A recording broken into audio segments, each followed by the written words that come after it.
Metal Jesus here, and today I want to talk about the Nintendo Gamecube. Now, I didn't own one of these when it first came out, but I got one a couple years ago, and now that this generation of consoles is gone, no more games are coming out for it. I think it's time to look back, look at its history, and talk about what made this game console unique. Why would you want to collect it? It's a pretty cool console, so I think it's time to take a look. Let's go!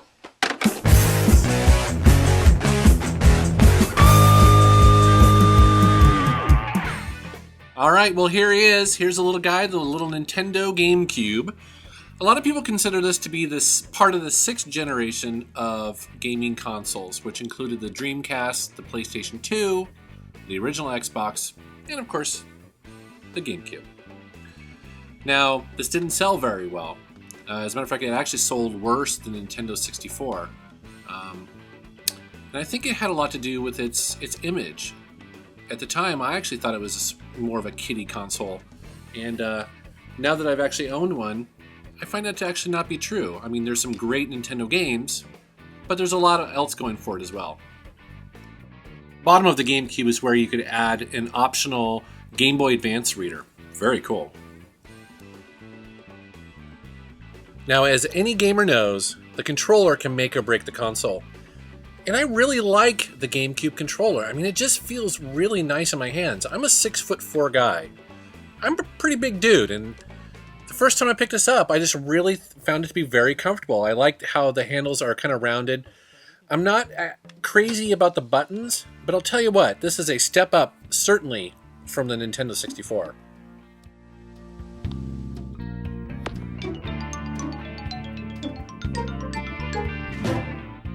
So I just want to show the menu system for the GameCube. It's kind of neat. So ultimately, 22 million of the GameCubes were sold. Now that's really nothing compared to the PlayStation 2, which sold 140 million units. I mean, that's just crazy. So it finished slightly behind the original Xbox. The Xbox had sold 24 million consoles. It's considered the 16th best-selling console of all time. So now I want to get into some of the games that I consider some of the best examples of what the GameCube could do. Not only that, but just some of the games that you should collect if you're considering buying one of these. These are all great games, and I'm going to show some gameplay of them right now.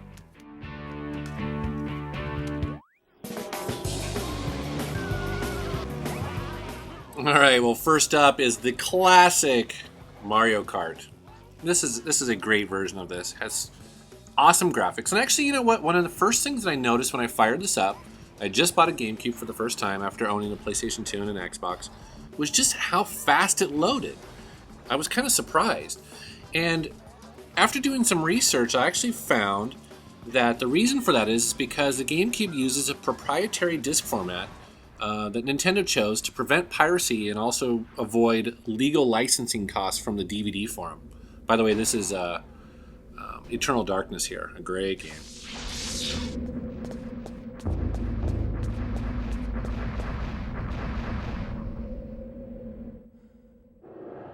So this proprietary format that Nintendo decided to use only had a storage capacity of 1.5 gigabytes. That's not a lot compared to the 8.5 that the dual-layer DVD format that came with the Xbox and the PlayStation 2. And because of this, many of the games that were on the GameCube would come on 2 discs if there was a lot of full-motion video. But the benefits of that format was that the games loaded much faster than any other console of this generation. And you can tell when you go back and forth between a game that's on the PlayStation and the GameCube, man, the GameCube just hauls.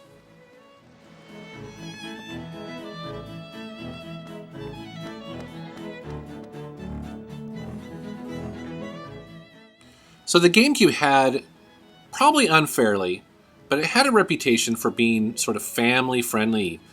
You know, and this is at a time whenever the Grand Theft Auto games were making the newspapers, and everyone, including myself, was just really excited about them. And unfortunately, they were nowhere to be found on the GameCube. And even the Xbox had them, so it was kind of disappointing.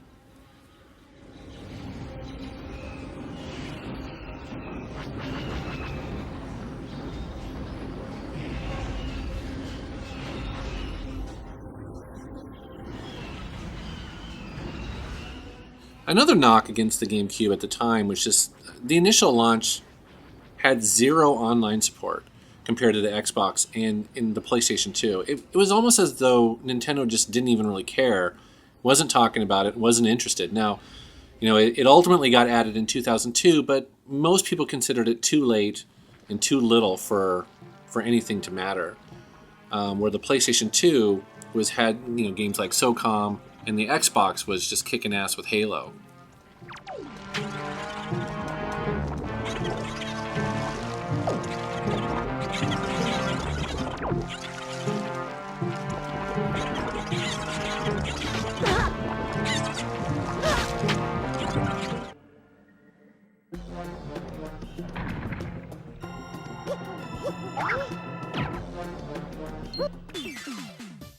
Now, I think unfairly, the GameCube had a reputation of maybe being an underpowered gaming console for that generation.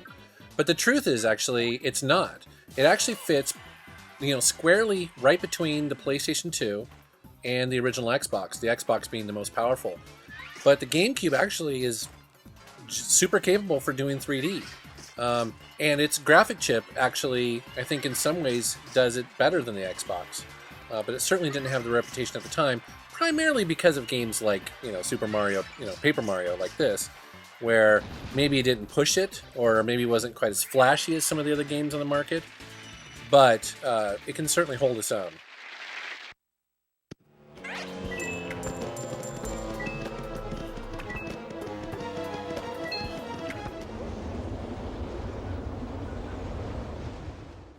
Now, here is certainly one of the more collectible and unique games for the GameCube, and that is the remake, or retelling, of the original Metal Gear Solid for the PlayStation 1, remade here by the people who made Eternal Darkness, Silicon Knights, and they did a fantastic job of updating that classic title, and it's only available on the GameCube.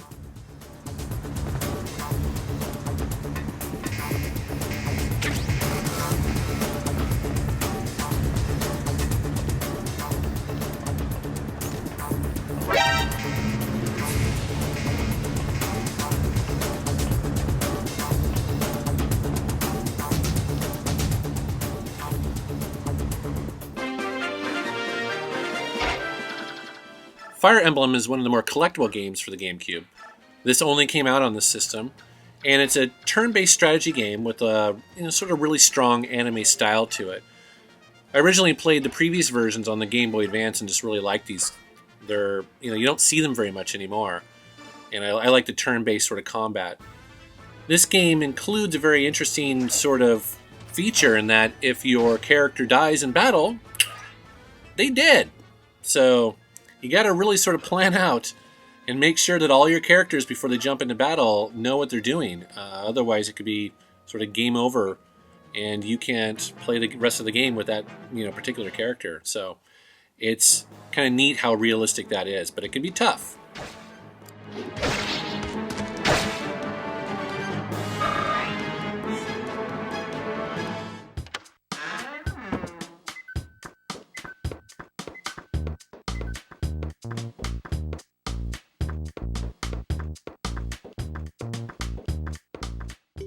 So when collecting for a console like the GameCube, it's often very handy to know sort of what were the best-selling games for the system, so you'll know, how many, potential copies are out there in the wild, and which ones didn't sell very well, but maybe, had great reviews, and therefore there's a high demand for.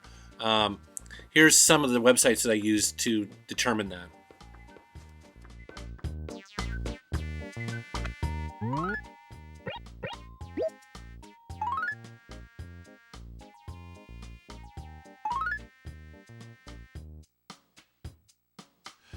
So that's my look at the Nintendo GameCube. If you are a retro gamer like me and looking for stuff to collect, the Nintendo GameCube is a great one for it. You can still find a lot of games at GameStop. They're not too hard to find, they're not too expensive. Now's the time to collect this console. Thanks for watching.